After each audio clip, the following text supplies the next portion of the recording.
Olá, meus cumprimentos especiais para você que nos assiste. Sou Jenny Pena Ferreira, professora da Universidade Federal do Oeste do Pará e coordenadora do Grupo de Estudos Linguísticos do Oeste do Pará, o GELOPA, que em 2026 completa 18 anos. E hoje nós vamos iniciar o já tradicional MesaCast do mês de março, de todos os anos. O Gelopa é cor-de-rosa choque. E hoje não é apenas uma roda de conversa, é um círculo de memória, de resistência, de futuro. Nós estamos reunidos no mês de março, no mês da mulher, para celebrar a mulher, mas também fazer uma reflexão sobre o papel da mulher, sobre a coragem e a construção coletiva feita pelas mulheres. Estamos celebrando também os 18 anos do GELOPA.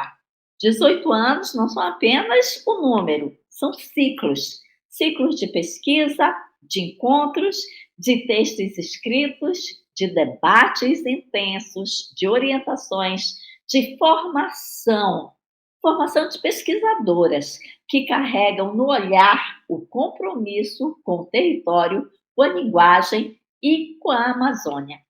Se o Gelopa hoje já é maior de idade, ele também é feito pelas mãos de mulheres. Mulheres que pesquisam, mulheres que orientam, mulheres que escrevem, mulheres que resistem. O Gelopa é cor-de-rosa choque não é só uma metáfora, é uma afirmação, é a presença, é a ruptura com a ideia de que a ciência é neutra, distante, descolada de corpos e de histórias. E hoje nós queremos ouvir não apenas as pesquisas de mulheres, mas nós queremos ouvir também as suas trajetórias.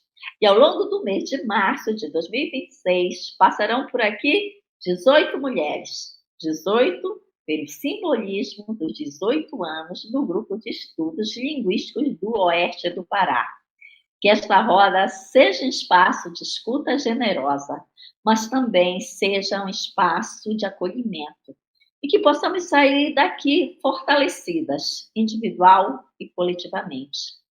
E hoje eu recebo para a nossa primeira conversa Simone Santos, Ana Vitória Batista, Natália Almeida e Paula Fernandes. Sejam muito bem-vindas. Quer dizer que é um prazer revê-las. É um prazer poder conversar um pouquinho com vocês sobre o papel da mulher na universidade, no dia a dia, na construção que vocês vêm fazendo das suas trajetórias, tanto na vida pessoal quanto na vida profissional. Eu vou te explicar como vai ser a metodologia da nossa roda de conversa. Eu vou fazer aqui 3 rodadas, são 3 perguntas, e cada uma vai responder a essas três perguntas. Vamos levar, em média, 3 minutos para cada resposta. Tá bem assim? Tá bem. Muito bem. Então vamos fazer aqui, vou rodar, né? Vou girar aqui a nossa roda de conversa e vamos começar pela Ana Vitória. Ana Vitória Batista, eu quero que você diga para nós quem é Ana Vitória e qual a pesquisa, qual o trabalho acadêmico que a Ana Vitória vem desenvolvendo. Boa tarde, meninas, primeiramente. Boa tarde para quem nos assiste nessa roda de conversa. Queria dizer, primeiro, que é uma honra, né, dividir esse espaço com vocês e fazer parte do GELOPA, em primeiro lugar, né, e poder compartilhar um pouco do que eu venho fazendo dentro da universidade e de quem sou eu, né. Eu sou uma jovem de 24 anos, que estou na universidade desde 2018. Eu ingressei primeiro num curso diferente, né? Não era letras a princípio. Fiz um ano de um curso que muita gente se surpreende porque é muito diferente. Eu cursei matemática e física durante um ano, licenciatura também. E depois eu descobri que, na verdade, a minha grande paixão eram as letras, né? E aí eu mudei de curso, mudei de área, e desde lá venho sendo muito feliz com a escolha que eu fiz. né? Para além disso, eu sou uma pessoa que gosta muito de artes em geral, eu sou apaixonada por música também, gosto muito de assistir coisas, filmes, séries, gosto muito de ler e escrevo também, né? Escrevo poesia. Em algum momento eu me arrisquei em crônicas, mas não era muito o meu forte, né? Então, depois eu descobri a poesia e passei a escrever mais nesse gênero. Tenho alguns poemas que foram publicados no ano retrasado. E em relação ao que eu pesquiso atualmente, eu também faço um trabalho, também não, né? Mas faço um trabalho que de certa forma, arriscado, diferente, ousado, né?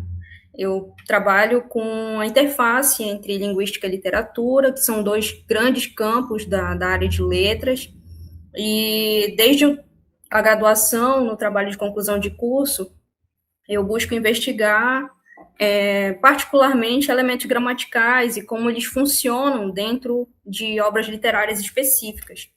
E essas obras literárias que eu venho elegendo para trabalhar desde a graduação e agora no mestrado, são obras de autores africanos, né, de autores angolanos, mais especificamente, que eu tenho, é uma área também que eu tenho muito carinho desde a graduação, tive excelentes professores, tanto de linguística quanto de literatura, e eu comecei a me interessar, né, por essa junção, por essa ligação entre os dois campos, e é nesse sentido que eu venho trabalhando. Então, agora no mestrado, para minha dissertação, eu investigo como funciona um elemento gramatical dentro de um conto angolano, que se chama Os Caminhos da Liberdade, e eu trabalho com a perífrase, né? O elemento gramatical que eu investigo é a perífrase, e eu parto da base teórica que fornecem Maria Helena de Moura Neves,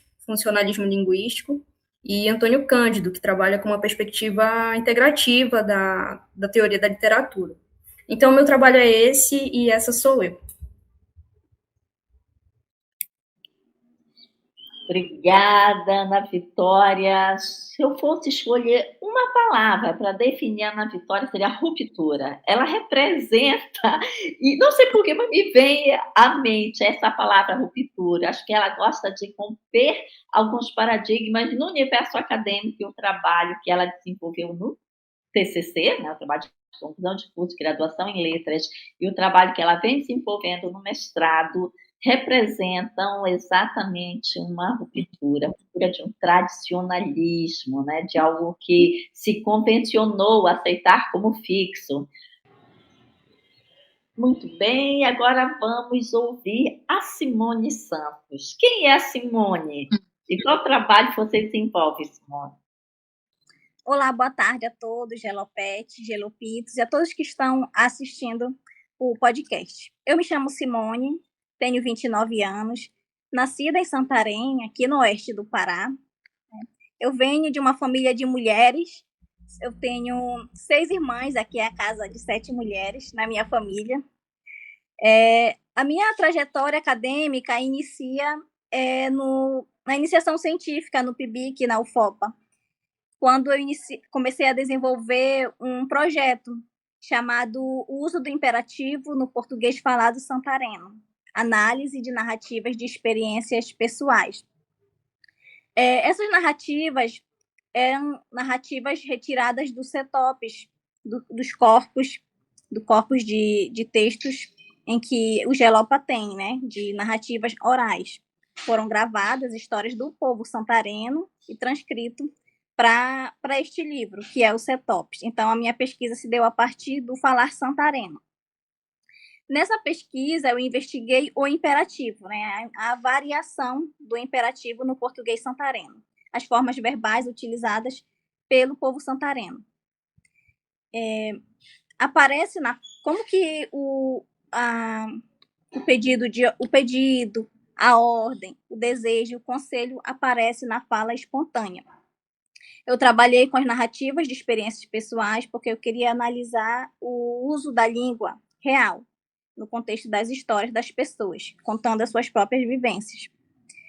O foco foi entender como ocorre a variação e revelar a identidade, a cultura do povo santareno. Obrigada, Simone. Agora eu quero conhecer um pouquinho da Natália Almeida. Quem é a Natália? Então, eu sou a Natália Almeida, como a professora já me apresentou, sou fruto da UFOPA, iniciei a minha jornada acadêmica também em 2017, no curso de Letras Português, e iniciei como integrante também do Gelopa a partir de 2018 e desde então não parei mais. Recentemente defendi a dissertação pelo PPGL, da UFOPA, e a minha pesquisa, tanto desde o TCC como da dissertação, foi voltado para o ensino em contexto plurilingüe. No TCC eu trabalhei o diagnóstico sociolinguístico das escolas estaduais da área urbana de Santarém, e na dissertação trabalhei os desafios docentes no ensino do português como L2, que é um tema muito importante, que tem em voga, tanto em questões de contextos sociolinguísticos e diversidade linguística em Santarém, como também é uma pauta que, enquanto professora, é muito importante nós divulgarmos no meio acadêmico e também no meio social. Então, posso dizer que a universidade, eu e a universidade, o contexto acadêmico, são indissociáveis de determinada maneira. Mas quando não estou estudando, eu gosto de assistir, gosto de ler, gosto de passear e gosto de conhecer outras culturas também por meio de séries, filmes, porque acredito que língua e cultura e sociedade são algo que são indissociáveis. E a gente não pode ser um professor ou uma professora que desassocia isso. Então, essa é a Natália Almeida, alguém que está em constante evolução, digamos assim. Obrigada, Natália. É um prazer ter você aqui conosco. E agora eu quero saber quem é a Paula Fernandes. Obrigada, Paula. Muito boa tarde, professora, queridas colegas de letras, né? A Paula Fernandes é uma aluna egressa da professora Ediene, né? Do curso do PAFO, de Letras da UFOPA. Formei em 2018, graças a Deus, e aqui continuo levando a nossa linguagem à frente. Sinto muita falta da nossa terra. Sou paraense, nasci em Itaituba, mas me criei aí por Santarém, né, estudando e tal. E hoje, há 7 anos atrás, eu resido no Mato Grosso, na cidade de Campo Novo do Parecis, fica noroeste do estado do Mato Grosso. Concursei para cá, graças a Deus, na educação básica, né? Hoje eu sou diretora de uma escola, né, de ensino de 1º ao 5º ano. Sou mãe, né, de um adolescente de 17 anos. E sou muito feliz, graças a Deus, por estar aqui nesse meio acadêmico, entre mulheres inteligentíssimas, que eu acho que é o primeiro passo. A gente, como mulher, a gente admirar, né, a outra, que é o primeiro passo que a gente pode fazer para a gente seguir. E tenho muita admiração desse campo, professora. Atualmente faço doutorado na Universidade de Catalão, né, a UFCAT, fica ali no sul de Goiás. Faço estudo da linguagem. O meu mestrado foi sobre o léxico, fiz na UNEMAT, na Universidade aqui do Mato Grosso, do estado do Mato Grosso. E continuo, né, participo do grupo aí do Gelopa. Isso me faz me sentir mais perto da minha cidade, mais perto de vocês, né? E agradeço a oportunidade nesse momento. Então, é isso que eu imagino, né? Uma mulher de 43 anos, doutoranda, cientista, preocupada em conversar sobre a linguagem, sobre a nossa cultura, né? Trazendo um pouquinho da nossa cultura paraense aqui para o Mato Grosso. Isso me abraça, isso me conforta. Obrigada, Paula. Você é um exemplo de mulher que consegue romper alguns padrões, né? Porque você sai da sua cidade, você sai do seu ambiente e vai para outro lugar para estudar e para trabalhar. E nós sabemos que isso não é fácil. Então, já começo com você a segunda rodada, já te perguntando quais quais foram ou quais são, né, os principais desafios que você enfrenta sendo mulher, né, na condição de mulher? Quais os desafios que você enfrenta para fazer sua pesquisa ou para trabalhar mesmo num contexto diferente da sua habitação, né, do seu locus, você está em outro estado, em uma outra região. Então, como é que você percebe isso? Professora, esse é o ponto, né, principal das minhas dificuldades, assim como eu já falei, né, eu sinto falta da minha terra, né, apesar de estar na Amazônia, né, Mato Grosso e Amazônia também, mas tem muita coisa diferente. Eu passei no mestrado com um projeto de Santarém, porém tive que trocar, porque logo eu passei no concurso aqui da cidade que eu moro e ficou bem distante, assim, a realidade, e, né, falei sobre os girassóis, o vocabulário do girassol, o léxico. E a partir a minha pesquisa agora, eu estou falando sobre análise toponímica, né, da cidade de Campo Novo Parecis, que é outro campo que eu sou apaixonada também. Porém,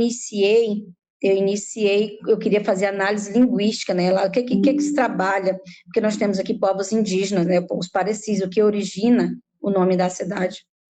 E eu tenho assim, sentido assim, um enfrentamento muito grande, principalmente em relação ao meu trabalho. Tem horas assim, que eu sinto assim, que eles querem uma doutora, né, na educação básica. É como eu me sinto. Recebi enfrentamento, lutei o ano passado para poder iniciar meu doutorado, não queriam deixar eu estudar, por ser em outra cidade.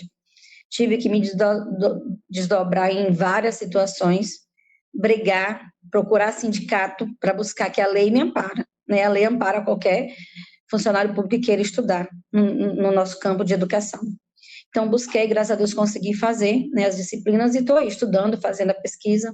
Mudei o tema da pesquisa, né, passei para a toponímia justamente para não ter que enfrentar uma Secretaria de Educação, que para pesquisar sobre análise das políticas que são aplicadas hoje, eu teria que enfrentar novamente a Secretaria de Educação. Então, assim, eu busquei ser um pouco mais inteligente, me desgastar menos, né? O doutorado são 4 anos. Então, assim, hoje eu posso afirmar para a senhora com toda certeza, para os ouvintes, né, para nossos colegas, que é o principal desafio, eu estar longe da minha terra. Eu acredito que com certeza eu seria mais apoiada, né? E, assim, eu não sei se eu posso usar a palavra, porque, assim, a maioria dos que me atacaram foram homens.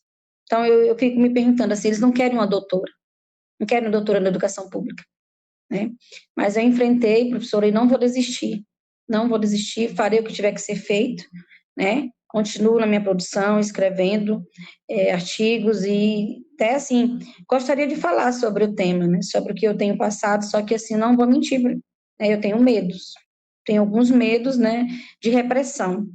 Nesse momento, eu prefiro ser mais, cuidar da minha saúde mental, conseguir concluir o meu doutorado, né, a partir do que eu estou conseguindo, graças a Deus, né.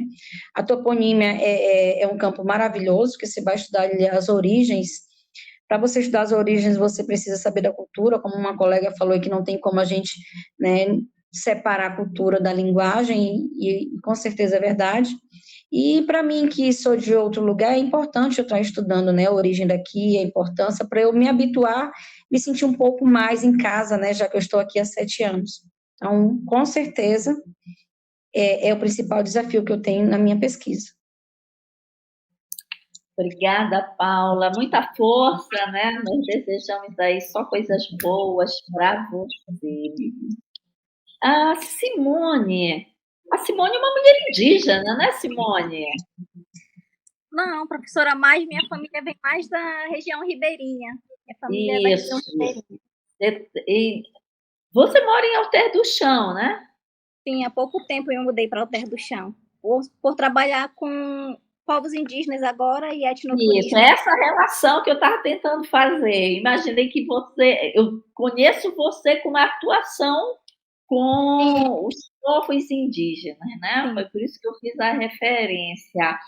E eu acho também que, a exemplo da Paula, não deve ser muito fácil para você, na condição de mulher, ter vindo para a academia, ter feito um curso superior e hoje você está desenvolvendo alguns trabalhos, né? Então, que desafios também você encontra por, né, na sua condição de mulher, ter que trabalhar, pesquisar? Como é isso? Conta um pouquinho para nós.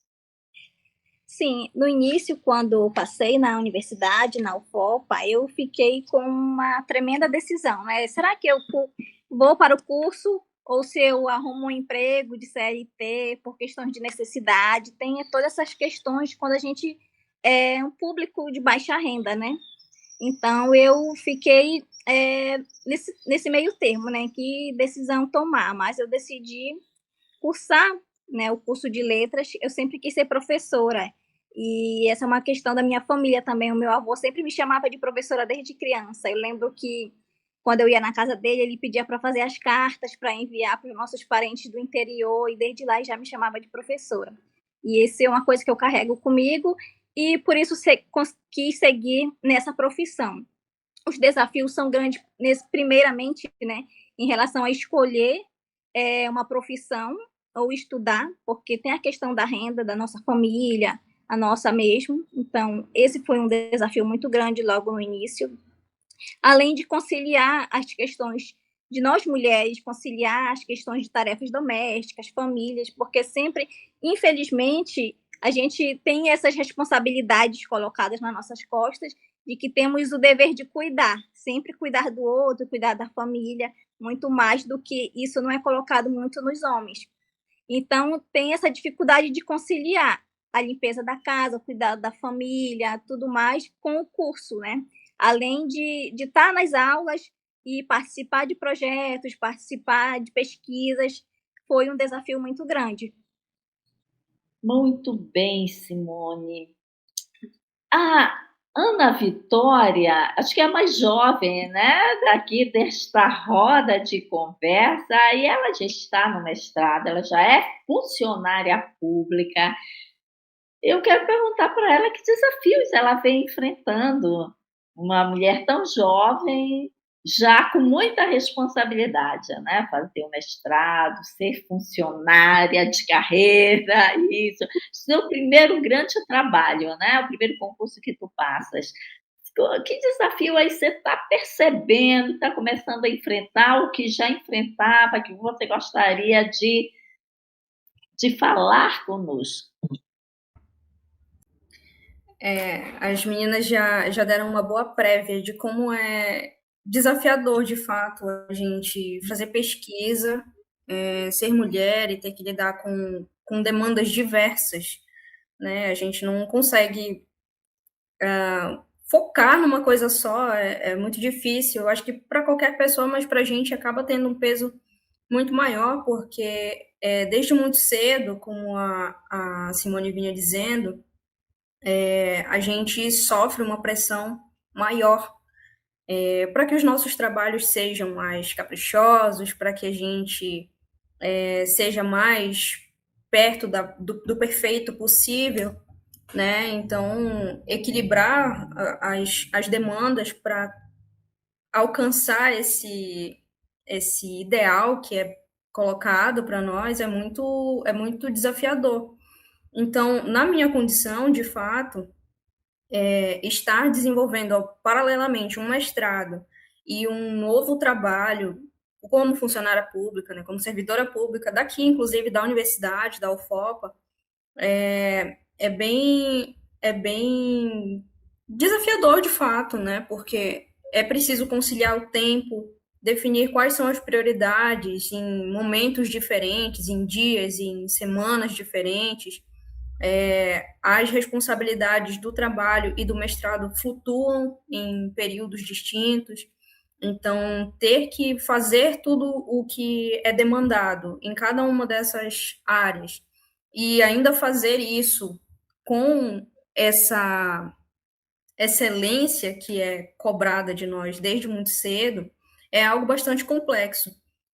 Ao longo de toda a minha trajetória como estudante, desde a escola, desde os primeiros anos de estudo, sempre foi marcada por essa cobrança que às vezes nem é externa de uma forma direta, né? Não tem alguém que diretamente diz para mim que eu tenho que ser perfeita, que eu tenho que dar conta de tudo, mas a gente internaliza isso de várias maneiras. Então, a sociedade ela coloca para a gente isso por vias indiretas, às vezes, e a cobrança é sempre maior e depois ela se torna autocobrança, né? Então, ter que dar conta de um trabalho e de um estudo que exigem já muita seriedade, como é o trabalho acadêmico e o trabalho no serviço público, se torna ainda mais fator de autocobrança. E isso pode, dependendo de como a gente vai lidando com isso, virar um fator de adoecimento, ou então de desconforto. E é preciso saber lidar com tudo isso, né? Em alguns momentos, ao longo da minha trajetória até aqui, eu sofri bastante com isso.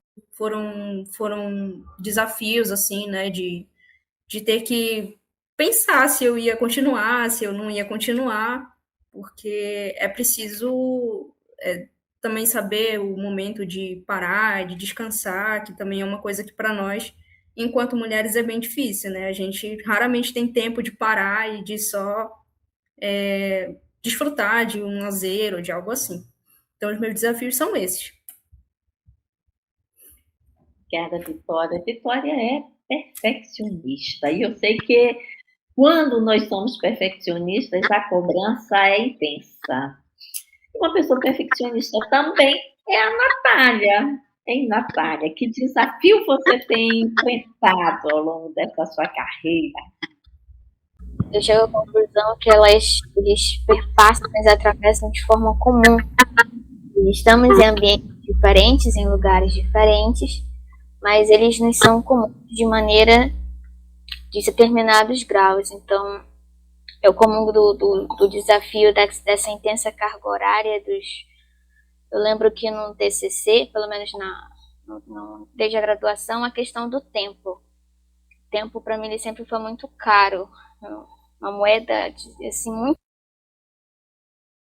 pesquisa com prazos, os prazos apertados, e às vezes esses prazos eles não obedeciam a certas... não conciliavam com algumas questões pessoais que eram importantes também, até porque quando a gente foca muito em um âmbito, seja acadêmico ou profissional, às vezes a gente acaba esquecendo outros lados. E isso foi uma coisa que me atravessou muito desde a graduação, de quando a gente pode parar, de até qual é o nosso limite, o desafio de identificar qual é o nosso limite enquanto pesquisadora e enquanto mulher.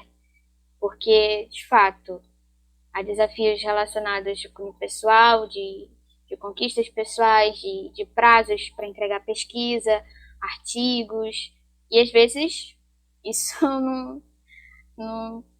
não respeita o nosso tempo, no sentido de que a gente também tem o nosso limite enquanto mulher, pela carga horária que a gente tem, pelas responsabilidades pessoais, familiares, acadêmicas, como as meninas pontuaram.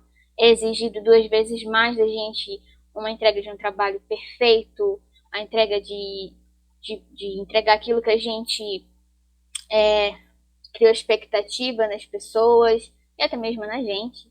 Eu acho que essa aqui dói mais, que quando a gente quer entregar uma pesquisa, o primeiro ponto é saber que enquanto pesquisadora a gente fez tudo que a gente podia e saber que realmente a gente fez. E às vezes não dá, a gente faz o que a gente consegue pelos limites que a gente tem. E é preciso a gente respeitar esses limites, porque se nós não respeitarmos, vai chegar um momento em que eles não serão cobrados, fisicamente, psicologicamente, e isso, o tempo e a saúde não querem saber como é que está o nosso currículo Lattes. Então, um dos desafios foi esse tempo, que ele é muito diferente para a Natália, que está com a família, que está na universidade, que quer fazer outros projetos além do âmbito acadêmico.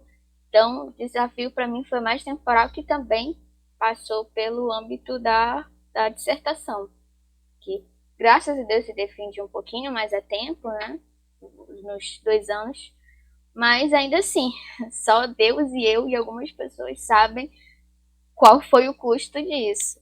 E eu posso dizer que enquanto a gente está fazendo um TCC e também trabalhando, esse tempo e essa carga pesada nas nossas costas, elas nos cobram muito, principalmente psicologicamente, Daí a importância, eu reforço, de a gente saber o nosso limite, respeitar o nosso limite, porque senão ele vai ser cobrado depois, pelo nosso próprio corpo, pela nossa própria mente, e também de identificar os nossos progressos, de nós sermos as pessoas que vibram pelas nossas vitórias, de identificar que de saber que as nossas expectativas, a gente não tem totalmente o dever de cumprir a expectativa alheia. Então, se a gente fez um trabalho, entregou o trabalho, tem que ter a noção de que nós fizemos o que nós pudemos naquele contexto.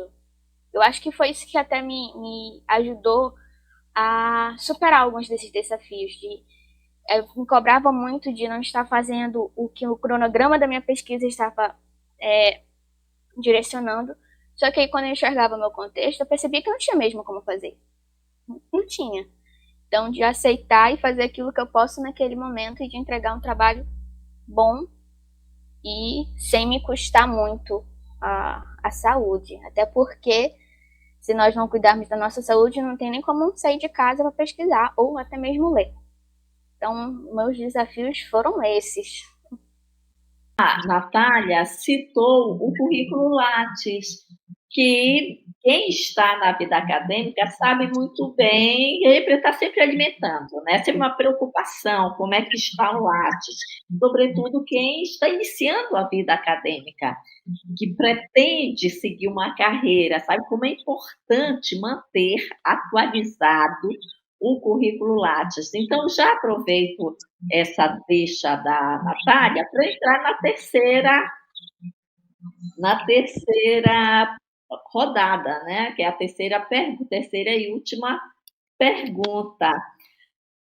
Já estive com a Natália em diversas ocasiões falando sobre o papel da mulher, falando sobre feminismo, sobre sororidade, e eu sei que ela tem um posicionamento bem marcado em relação a isso. Você, Natália, já sentiu que em algum momento você precisava provar mais, produzir mais, né? Ou se posicionar de forma diferente no meio científico por ser mulher? Como é que isso afeta a sua construção pessoal e profissional? Então, eu confesso que isso abalou bastante, até mesmo psicologicamente, porque no instante eu comecei a me comparar, por exemplo. Quando eu comecei a me comparar com outros pesquisadores, colegas mesmo do sexo masculino, e via que eles tinham uma produção maior. É lógico que sem observar o contexto e tudo mais deles. Mas ainda assim, eu acho que isso afeta dois pontos, que é essa carga que a gente tem de tentar separar qual é o nosso limite pessoal e acadêmico, porque por vezes, e por ter professoras que são mães, eu por enquanto não sou mãe, mas tenho colegas que são mães e que muitas das vezes nos relatos delas, nas conversas, eu percebia que os meus desafios, embora meus e não, lógico, descartando eles, mas eu via que comparado às outras mulheres e os desafios que elas estavam tendo sendo mães e pesquisadoras, isso ainda era pequeno. E eu percebia que muitas das coisas que eu vivenciava também era comum a elas. E isso começou a me afetar quando eu comecei a comparar nossos desafios com desafios de outros pesquisadores, homens no caso. E não passavam muito por aquilo. Tinha outros desafios, é claro, mas não afetava como.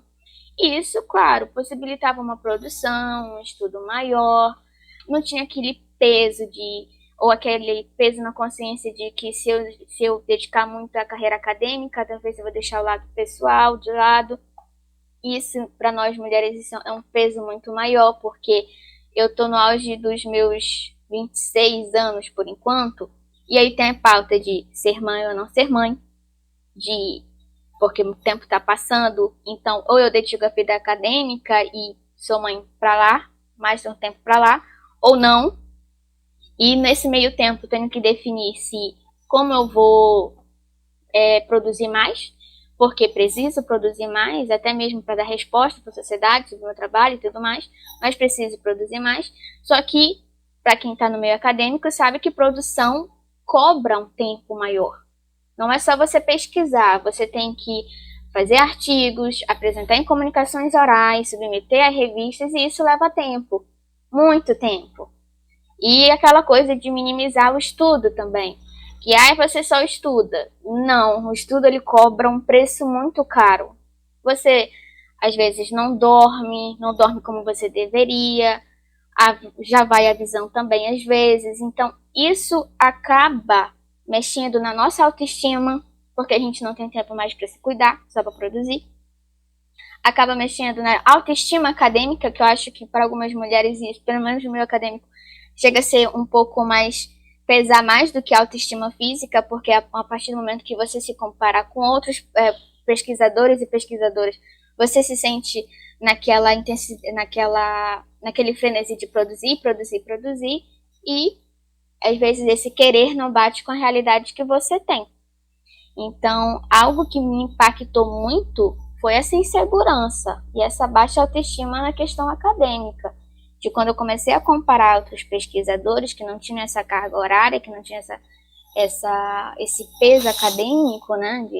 Esse peso de tentar conciliar a vida pessoal e acadêmica do mesmo modo, e ver a diferença de produção acadêmica, porque é o que pesa. Isso começou a afetar muito, em todos os sentidos. Então, fisicamente e principalmente psicologicamente, que é o que mais afeta a nossa percepção e produção acadêmica. E é claro, dentro da pesquisa, dentro desse movimento da pesquisa, é a questão da credibilidade, que ao olhar para a gente, talvez venha em mente das pessoas, muitas das vezes vem, na verdade, se a gente vai conseguir entregar aquilo que a gente se propôs. E é lógico que às vezes superpassa e passa na nossa cabeça, principalmente coloca em dúvida se a gente realmente consegue entregar o nosso trabalho de forma boa, digamos assim, ou minimamente boa para o programa e também para a sociedade. E dar essa resposta para a universidade também. Porque desde sempre nós entendemos que quando estamos numa universidade pública, nosso dever é para com a sociedade já. Até porque nós estudamos sobre algum fenômeno social, linguística, etc., e devolvemos para a sociedade o nosso estudo. Então, acaba que é muita responsabilidade. E é lógico. Então, isso impacta muito na nossa questão de segurança e autoestima. Certo, Natália, obrigada. Eu acho que a Paula já chegou a comentar algo, né, parecido. Ela cita acho que um caso pode ser visto como machismo, né, como misoginia. Então, eu queria que ela falasse um pouquinho sobre isso. Você já precisou ser diferente, se posicionar diferente pelo fato de ser mulher? Já sentiu que teve que provar mais que o outro? Fala um pouquinho para nós, Paula, sobre isso. Com certeza, professora. Como a gente vem conversando, né, é uma tela de mulheres, né? Antes de qualquer coisa, eu sou mãe solo. Então, imaginem, né? Tenho meus 43 anos, fui mãe com 26. E mãe solo não tem escolha. Ou você vai ou você vai, né? Então, isso eu trago também para o meu profissional, né? Para a minha passagem acadêmica aqui ao longo dos anos, né? Assim, no meio científico. Eu precisei aprender a me posicionar de forma mais incisiva, porque se você é gentil, você lida como frágil. Se você é firme, você é agressiva, né? Então, assim, encontrar um equilíbrio para manter o respeito institucional. Isso eu precisei muito. Um exemplo que eu posso falar para vocês. Quando eu passei aqui no concurso, professores mais antigos, você conseguiu passar no concurso? Sim, consegui. E sempre eu me cobrava, professora, colegas, sempre eu me cobrava. Eu tinha que ser uma das primeiras. Eu não tinha tempo, eu não poderia deixar passar de qualquer jeito. Quem vê essa atitude de fora acha assim, quer ser a melhor, quer ser... Mas nós não temos a opção de não ser a melhor. Né? Eu sou uma nortista, me vejo aqui num estado, né, colonizado por sulistas, nada contra, tenho vários amigos do Sul, né, Mato Grosso do Sul, São Paulo, porém, infelizmente, nós ainda enfrentamos esse tipo de xenofobia. Eu sou uma pessoa de estatura baixa, 1,51 m, chegam aqui na escola procurando pela diretora, eu estou do lado aqui, a pessoa olha para a pessoa que trabalha comigo, coordenadora, né? Aí a coordenadora fala, a diretora está do seu lado. Ah, você é a diretora? Sim, o que eu posso lhe ajudar nesse momento? Assim, todo o tempo você tem que estar provando que você é capaz de fazer aquilo ali. Passei no mestrado, foi a mesma coisa, colegas da mesma área. Ah, você conseguiu passar no mestrado? Sim, consegui. E todo o tempo, professora, tendo que ser a primeira. Eu me orgulho muito de dizer, porque assim, a gente tem que buscar estudar para a gente ser a primeira, não na vida dos outros, mas na sua vida. Infelizmente, às vezes, em aspectos, né, desleais, aspectos de preconceito, de xenofóbicos, que a gente precisa enfrentar enquanto mãe, enquanto mulher, enquanto professora que nós somos, né? Aí, assim, eu tenho que é importante a gente notar que para as mulheres a perseguição muitas vezes tem um componente de intimidação, né, por autoridade. Por exemplo, uma mulher que se torna doutora, né, pode ser vista como uma ameaça por gestores que se sentem inseguros, gerando o desejo de colocá-la no seu lugar. Eu preciso colocar essa pessoa no lugar dela. E aí é onde inibem o direito da gente estudar, o direito de você melhorar profissionalmente, buscar conhecimento. Porque isso é a única coisa que não nos vão tirar nunca, né? Conhecimento que é adquirido. Então, talvez eu tenha essa fala de resistência, mas é como eu venho sendo tratada, professora, e resistindo. E vou resistir até quando precisar, né? Se tiver que provar que eu tenho que ser a melhor todos os dias, eu vou buscar isso aí, né? Mas não para outro, provar para mim mesma. Ai, ai. É isso, Paula. Sua história é inspiradora. Tenho certeza que você está inspirando muitas outras mulheres.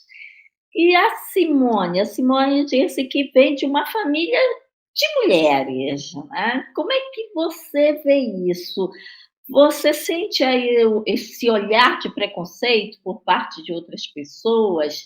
Você precisa se posicionar diferente ou mudar algumas atitudes para que as pessoas possam te ver como uma pesquisadora, como alguém formada? Conta um pouquinho para nós. Sim, realmente. Como eu venho de uma família de muitas mulheres, muitas irmãs, apesar de a gente ter uma família vinda do interior, a gente sabe que tem aquele ideal ainda um pouco machista, um pouco do interior, né? E a gente está na universidade, estudando, trabalhando, tendo nosso próprio dinheiro, sendo independentes financeiramente, que a gente sim recebe muitas críticas. Como a professora já havia dito, eu também trabalho com projetos com os povos indígenas, o Aiuai, na parte do turismo em Alter do Chão.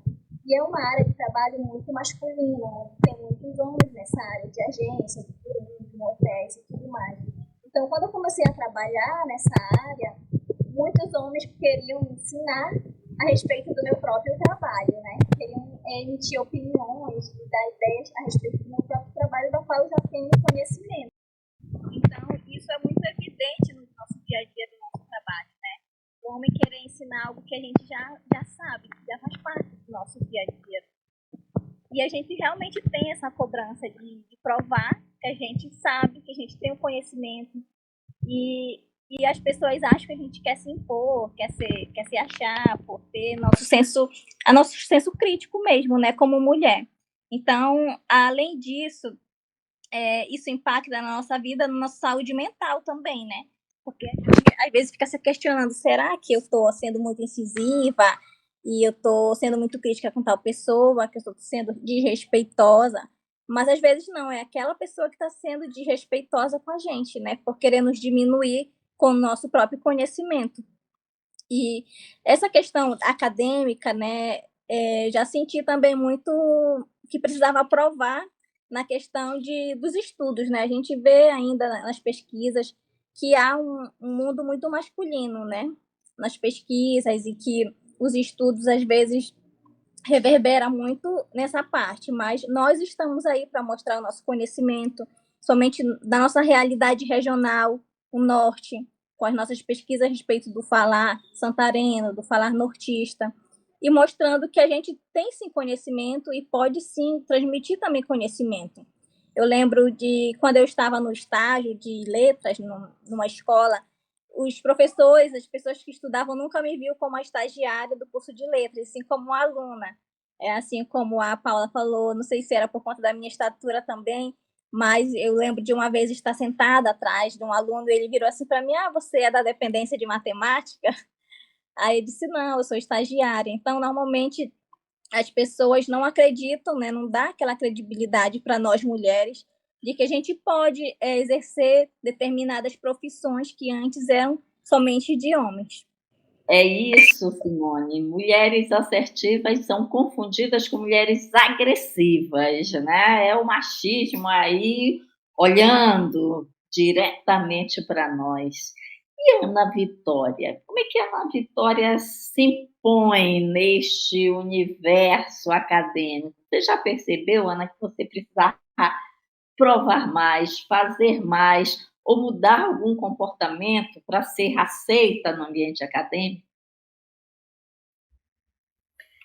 Eu acho que eu tive a sorte, sempre ao longo da minha trajetória, de ter contato, de estar no meio de pessoas que acreditavam, né, que eu poderia estar ali, que eu tinha o potencial para sempre crescer mais dentro desse ambiente que é muito competitivo, né? O ambiente acadêmico ele pode ser muito difícil de se viver nele, né? De se posicionar, mas eu tive a sorte de sempre estar inserida em meios onde eu fui acolhida, bem recebida, ouvida em relação às minhas propostas, inclusive a ruptura da qual a professora falou na minha apresentação, no começo da gravação, foi bem recebida, né?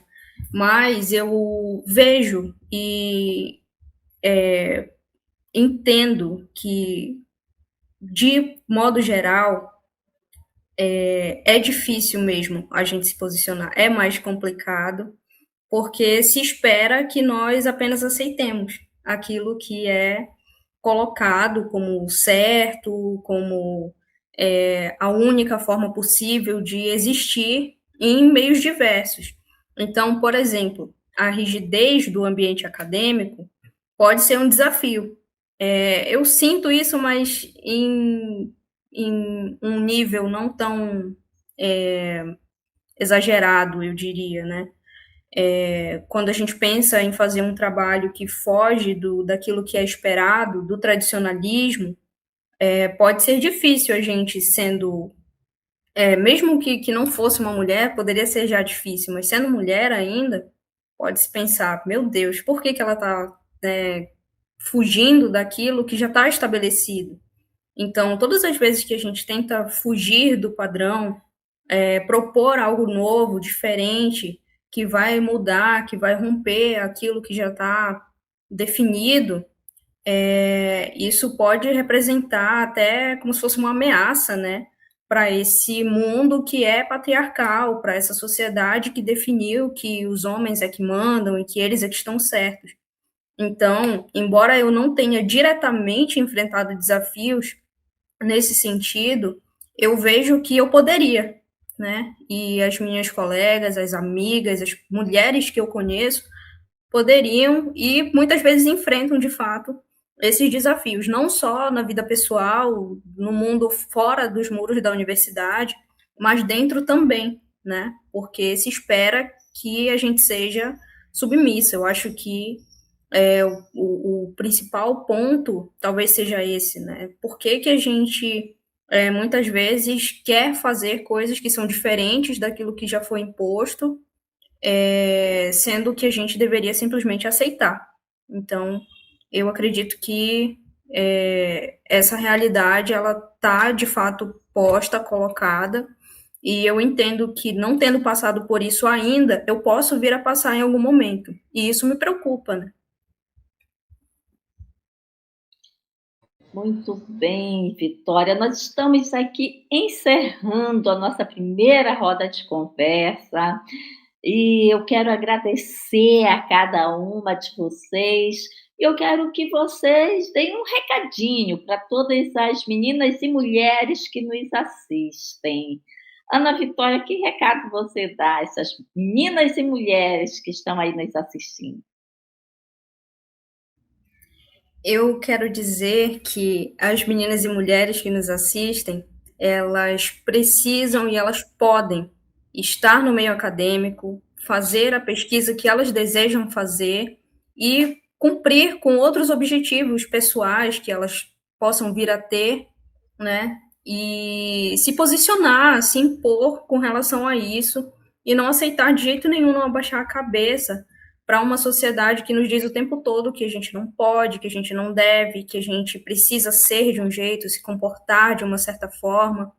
É uma sociedade que quer nos dizer quem nós devemos amar, como nós devemos nos vestir, o que nós podemos ou não consumir de conteúdo, né? A gente precisa o tempo todo mostrar que a gente pode sim ter as nossas vontades e seguir o nosso caminho. Então, a mensagem que eu gostaria de deixar é essa, de que para que as mulheres e meninas sempre busquem aquilo que elas desejam. É isso mesmo. Simone, qual o recadinho para as meninas e mulheres que nos assistem? O recado é que nós devemos ocupar todos os espaços que a gente quiser, né? Porque nós devemos afirmar as nossas vozes como mulheres, como pesquisadoras, e entender que as nossas narrativas, os nossos trabalhos, nossas pesquisas têm valor científico e valor social também. Recadinho da Natália. Meu recado é que, para as meninas e para as mulheres que estão nesse intuito, esse propósito, é que a academia precisa das nossas vozes, a academia precisa que nós ocupemos esse espaço, porque ele é nosso. E por mais que nós tenhamos hoje uma onda contra as mulheres, é preciso que a gente se coloque no nosso lugar, que é o lugar onde a gente quer estar. Porque nós fazemos a diferença. Nosso olhar muda o ambiente em que nós estamos. E isso é importante. A nossa fala, ela é importante, e as nossas mudanças, os nossos efeitos, eles também são importantes, né? Não só na vida da sociedade em geral, mas também influenciam outras mulheres a conseguir os seus espaços e a lutar por eles. Eu termino com o recadinho da Paula. Eita, professora, eu sou suspeita, né? Porque eu sou babona da Ediene, hein, gente? Não estou perto aí, mas eu sou suspeita de falar. Eu vi essa pessoa da faculdade, mas que mulher linda, que mulher abusada. Mas assim, um abusado de bom, professora, sabe? De admiração, de ver o quanto que... A senhora me deu um livro de pragmática. Lá no Parfol, eu tenho aquele livro até hoje. Então, assim, é isso que eu gostaria de deixar um pouquinho para essas meninas que estão vindo aí, né? Eu posso falar meninas, já tem 43, né, professora? Se estudem, sejam o pódio de vocês, não deixe que ninguém fale onde é que vocês devem estar, mas tem que estudar. Só estudando que a gente consegue desmistificar tudo que eles querem falar sobre a gente. Muito obrigada pela oportunidade. Estou longe, mas estou perto. Estou aqui acompanhando os trabalhos do GELOPA e estou à disposição se precisar, professora. Obrigada, que papo maravilhoso com essas mulheres maravilhosas. Agradeço muitíssimo a participação de vocês. E escutar mulheres pesquisadoras é escutar histórias de resistência. E a gente percebeu que a ciência tem voz feminina. Então, agradeço a vocês que participaram conosco hoje e agradeço a você que acompanha o Grupo de Estudos Linguísticos do Oeste do Pará pelo canal do YouTube. Essa foi a primeira roda de conversa GELOPA e Cor-de-Rosa Choque de março de 2026. Mas tem mais. Fique atento às nossas redes sociais para acompanhar a nossa programação de 18 anos. Obrigada!